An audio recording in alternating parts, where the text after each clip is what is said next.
एक ऐसी जादुई दुनिया जहाँ हर तरफ रोशनी, रंग और खुशबू बसी हुई है। यहाँ सारी फेरी मिलकर अपना अपना काम कर रही होती है। दरअसल हर फेरी के पास एक अलग तरह की ताकत होती है। कोई पानी को काबू में रखती है तो कोई रोशनी को संभालती है और कोई हवा के साथ खेलती है। इन सभी ताकतों की मदद से फेरीलैंड न सिर्फ खूबसूरत बना रहता है बल्कि बाहरी खतरों से भी सुरक्षित रहता है। इसी फेरीलैंड में हम एक अलग सी फेरी को देखते हैं जिसका नाम है जरीना। जरीना के पास बाकी फेरी की तरह कोई खास एलिमेंटल पावर नहीं होती, लेकिन वह है एक डस्ट कीपर फेरी। दरअसल डस्ट एक जादुई पार्टिकल होता है जिसकी बदौलत फेरीलैंड चमकता रहता है और सभी फेरी उसी डस्ट की मदद से उड़ पाती है। जरीना रास्ते में दूसरी फेरी से मिलती हुई आगे बढ़ ही रही होती है, तभी डस्ट वर्कशॉप की घंटी जोर जोर से बज उठती है। ये वही जगह होती है जहाँ मैजिकल डस्ट को छोटी छोटी पत्तियों में पैक करके फेरीलैंड के अलग अलग हिस्सों में भेजा जाता है। घंटी की आवाज सुनते ही जरीना जल्दी से वर्कशॉप पहुंच जाती है और दूसरी डस्ट कीपर फेरी के साथ मिलकर डस्ट पैक करने लगती है। उसी दौरान मजाक मजाक में जरीना कुछ डस्ट पार्टिकल अपने बालों में लगा लेती है। अचानक उसके बाल हवा में लहराने लगते हैं। जरीना खुशी से खिल उठती है, लेकिन बाकी डस्ट कीपर फेरी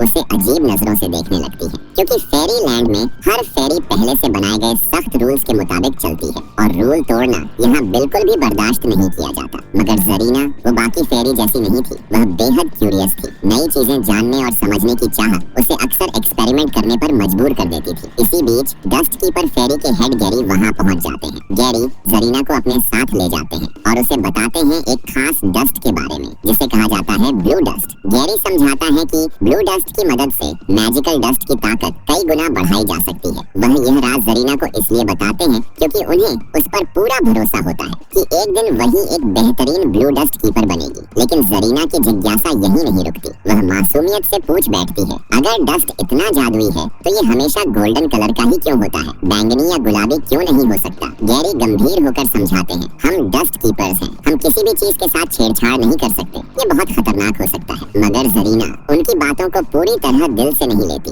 चुपके से वह अपने बैंगल पर गोल्डन डस्ट लगाती है और उस पर ब्लू डस्ट की कुछ बूंदें टपका देती है। अचानक बैंगल में मौजूद डस्ट पार्टिकल तेजी से बढ़ने लगते हैं। वो आपस में टकराने लगते हैं और आउट ऑफ कंट्रोल हो जाते हैं। एक पार्टिकल उड़ता हुआ सीधे गैरी के सिर से टकरा जाता है। गैरी नीचे गिर पड़ते हैं। यह देखकर गैरी बुरी तरह गुस्सा हो जाते हैं और जरीना को सख्त चेतावनी देते हैं कि आगे से वह ऐसा कुछ भी न करे। टूटी हुई उम्मीदों के साथ जरीना अपने घर लौट आती है। वह बेहद उदास होती है क्योंकि उसका अब तक एक भी एक्सपेरिमेंट कामयाब नहीं हुआ था। उदासी में डूबी हुई वह अपनी एक्सपेरिमेंट बुक पढ़ रही होती है कि तभी उसके सिर पर लगा ब्लू डस्ट का एक छोटा सा पार्टिकल नीचे गिर पड़ता है। जरीना की आंखों में उम्मीद की चमक लौट आती है। वह गोल्डन डस्ट और ब्लू डस्ट को मिलाकर एक नया एक्सपेरिमेंट करती है और इस बार कुछ अलग होता है। वह एक ऐसा मैजिकल डस्ट बना लेती है जिसकी मदद से वह रोशनी को कंट्रोल करने लगती है। एक ऐसी ताकत जो सिर्फ लाइट फेरी के पास होती है। जरीना खुशी से झूम उठती है। वह तुरंत अपनी दोस्त टिंकर फेरी को अपने घर बुलाती है। दोनों मिलकर एक्सपेरिमेंट करती हैं और अलग अलग रंगों के डस्ट पार्टिकल तैयार कर लेती है। यह देखकर टिंकर फेरी हैरान रह जाती है। दरअसल फेरीलैंड में हर फेरी का अपना एक खास रंग और पावर होती है और जरीना का बनाया हुआ डस्ट उतना ही पावरफुल होता है। लेकिन टिंकर फेरी को डर लगने लगता है। वह जरीना से कहती है, प्लीज ये सब रोक दो, ये बहुत खतरनाक हो सकता है। मगर जरीना इस बार भी उसकी बात नहीं सुनती और तभी एक बड़ी गलती हो जाती है। जरीना के हाथ से मैजिकल डस्ट फिसलकर एक छोटे से पौधे पर गिर जाता है। डस्ट का असर तुरंत दिखता है। देखते ही देखते वह पौधा तेजी से बढ़ने लगता है, इतना बड़ा कि जरीना का घर और पूरा डस्ट वर्कशॉप उसकी चपेट में आ जाता है और सब कुछ तबाह हो जाता है। गैरी यह सब देखकर आग बबूला हो जाते हैं। इसी बीच वहाँ बाकी फेरी के साथ क्वीन फेरी क्लैरियन भी पहुँच जाती है। गुस्से में भरे गैरी जरीना की तरफ इशारा करते हुए कहते हैं कि यह फेरी लैंड के लिए एक खतरा बन चुकी है और फिर वह जरीना को हमेशा के लिए फेरी लैंड छोड़ने का हुक्म दे देते हैं। यह सुनकर जरीना का दिल टूट जाता है। खामोशी के साथ आंखों में नमी लिए वह अपना थोड़ा सा सामान उठाती है और बिना कुछ कहे फेरी लैंड को छोड़कर चली जाती है। एक साल बाद फेरी लैंड में एक भव्य वार्षिक उत्सव का आयोजन किया गया होता है। इस खास मौके को देखने के लिए विंटर फेरी भी वहाँ पहुँची होती है। पूरा स्टेडियम फेरी से भरा हुआ होता है। हर तरफ रोशनी, हंसी और उत्साह का माहौल था। टिंकर बेल अपनी फ्रेंड्स के साथ भीड़ को देख रही होती है क्योंकि आज वह भी अपने दोस्तों के साथ परफॉर्म करने वाली होती है। कार्यक्रम शुरू होता है। सबसे पहले विंटर फेरी की शानदार परफॉर्मेंस होती है और और पूरा स्टेडियम तालियों से गूंज उठता है। इसी दौरान हम एक विंटर फेरी को देखते हैं जिसका नाम है ब्लैंक। वह अपने दोस्त बोबल के साथ शो देखने आया होता है, लेकिन जैसे ही परफॉर्मेंस शुरू होती है ब्लैंक वॉशरूम की तरफ चला जाता है। स्टेडियम में हर कोई खुशी से परफॉर्मेंस देख ही रहा होता है कि तभी अचानक जरीना वहां पहुंच जाती है। अपने मैजिक की मदद से वह पूरे स्टेडियम के चारों ओर जायंट गुलाबी फूल उगा देती है और उन फूलों से गुलाबी रंग का डस्ट शो देखने आए सभी फेरी के ऊपर बरसने लगता है। यह नजारा देखकर सभी फेरी खुश हो जाती है, यहाँ तक कि किंग और क्वीन फेरी भी। लेकिन रोसेटा को कुछ गड़बड़ महसूस होती है। वह अपनी फ्रेंड्स के साथ एक बड़े से बॉक्स के अंदर छिप जाती है। कुछ ही पलों में गुलाबी डस्ट का असर दिखने लगता है। एक एक करके सारी फेरी गहरी नींद में चली जाती है। इसी मौके का फायदा उठाकर जरीना डस्ट वर्कशॉप में जाती है और वहाँ से ब्लू डस्ट चुरा लेती है। जब ब्लैंक वॉशरूम से वापस आता है तो सामने का नजारा देखकर वह पूरी तरह से सन्न रह जाता है। हर तरफ फेरी गहरी नींद में पड़ी होती है। तभी उसे टिंकर बेल और उसकी फ्रेंड्स की चिल्लाने की आवाज सुनाई देती है, जो अभी भी उसी बड़े बॉक्स के अंदर फंसी होती है। ब्लैंक सभी को बॉक्स से बाहर निकालता है। बाहर का हाल देखकर सब हैरान रह जाते हैं। तभी उन्हें समझ आ जाता है यह सब जरूर जरीना का काम है। वे सब डस्ट वर्कशॉप की तरफ दौड़ते हैं, लेकिन वहाँ पहुंचकर पता चलता है कि जरीना ब्लू डस्ट लेकर पहले ही जा चुकी है। यह देखकर इरिडेसा पूरी तरह डर जाती है। वह बताती है अगर ब्लू डस्ट नहीं होगा तो गोल्डन डस्ट भी नहीं बन पाएगा और गोल्डन डस्ट के बिना कोई भी फेरी उड़ नहीं पाएगी। इरिडेसा को कांपता देखकर बाकी फेरी उसे संभालती है। तभी ब्लैंक बताता है कि उसने जरीना को नदी की तरफ जाते हुए देखा था। यह सुनते ही टिंकरबेल फैसला करती है। वह ब्लैंक को सोई हुई फेरी की देखभाल की जिम्मेदारी देकर खुद अपनी फ्रेंड्स के साथ जरीना को पकड़ने निकल पड़ती है। कुछ दूर जाने पर उन्हें जरीना दिखाई देती है, लेकिन उसकी स्पीड बेहद तेज होती है। वे चाहकर भी उसे पकड़ नहीं पाते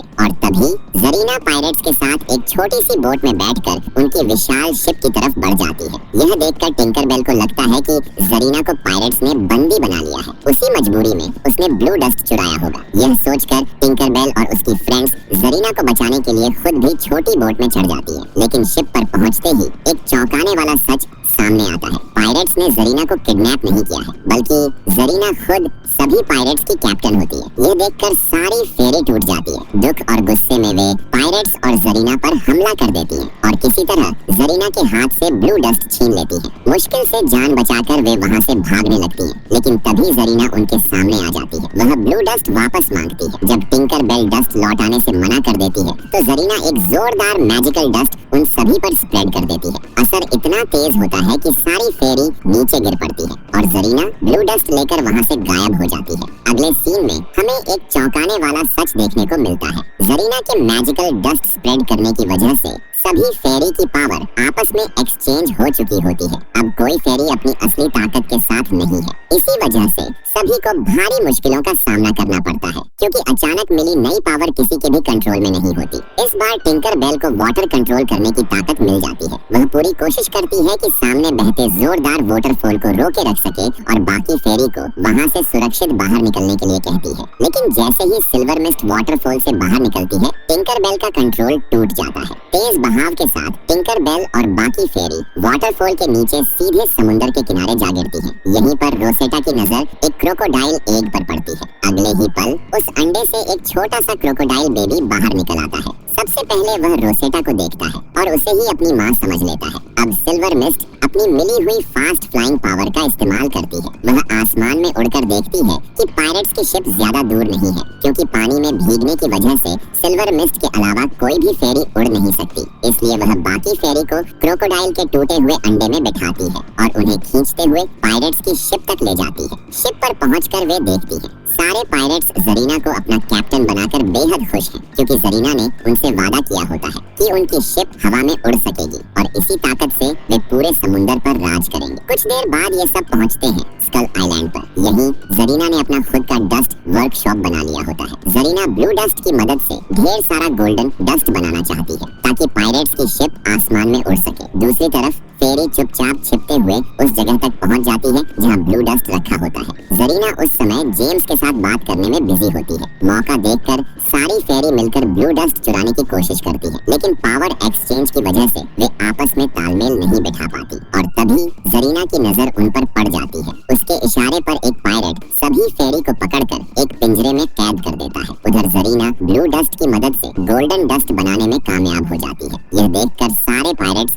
खुशी से झूम उठते हैं। जेम्स उत्सुक बेबाक होकर पूछता है, अब हम उड़ेंगे कैसे? जरीना जेम्स के शरीर पर गोल्डन डस्ट लगाती है और उसे हवा में उड़ना सिखाती है। जेम्स बेहद खुश हो जाता है, लेकिन जैसे ही उसे यकीन हो जाता है कि गोल्डन डस्ट कैसे काम करता है, वह जरीना को धोखे से पकड़ लेता है और एक बॉक्स में कैद कर देता है। असल में जेम्स ने शुरू से ही जरीना को कैप्टन सिर्फ इसी वजह से बनाया था ताकि वह ब्लू डस्ट और गोल्डन डस्ट हासिल कर सके। यह सच्चाई देखकर जरीना पूरी तरह टूट जाती है। उसे समझ ही नहीं आता कि अब वह क्या करे। उधर दूसरी तरफ टिंकर बेल और बाकी फेरी अब भी पिंजरे में बंद होती है। वे कई बार भागने की कोशिश करती हैं, लेकिन हर बार पायरेट उन्हें पकड़ लेता है। तभी अचानक शिप पर वही क्रोकोडाइल बेबी आ जाता है जो बीच पर रोसेटा को मिला था। वह रोसेटा और बाकी फेरी को पिंजरे से आजाद कर देता है। जब पायरेट उन्हें फिर से पकड़ने आता है तो बेबी क्रोकोडाइल उस पर हमला कर देता है। मौका मिलते ही रोसेटा और उसकी फ्रेंड्स वहां से निकल जाती है। छिपते छिपाते वे फिर उसी जगह पहुंचती हैं जहां ब्लू डस्ट रखा होता है। वे ब्लू डस्ट उठाकर वहां से जाने ही वाली होती हैं कि तभी